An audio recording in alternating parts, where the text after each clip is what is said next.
Hi అండి. ఈరోజు video ఏంటనుకున్నారు? మేమ చేపల పులుసు అండి.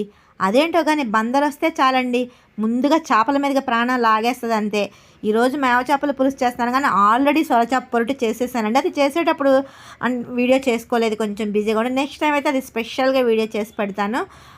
జనరల్గా నేను పులుసు మరిగేటప్పుడు ముక్కలు వేస్తానండి. ఈసారి కొంచెం స్టైల్ మార్చి ముందుగానే ఉప్పు కారం మసాలాలు అన్నీ వేసేసుకుని ఆ తర్వాత పులుసు పోస్తున్నానండి. ఇలా కూడా చాలా బాగుంటుంది. అయితే వాటర్ పోసిన తర్వాత ఎక్కువసేపు ఉడకనివ్వకండి, ముక్క మెత్తగా అవుతుంది. గరిటతో కూడా అస్సలు కలపొద్దండి. చక్కగా పులుసు పోసిన తర్వాత అయినా పులుసు పోయక ముందైనా చక్కగా ఇలా క్లాత్ పట్టుకొని కదుపుకుంటూ ఉంటే కర్రీ చాలా నీట్గా ఉంటుంది, ముక్కలు అనేది నలిగిపోకుండా. మసాలాలు అయితే నేను ఫ్రెష్గా రోట్లో దంచుకున్నాను అప్పుడప్పుడు. అబ్బా అసలు ఫ్రెష్ మసాలాల వల్ల గుమ్మలాడిపోతుంది అనుకోండి. స్టార్టింగ్లో నేను పసుపు మర్చిపోయాను కాబట్టి మధ్యలో వేసుకున్నానండి.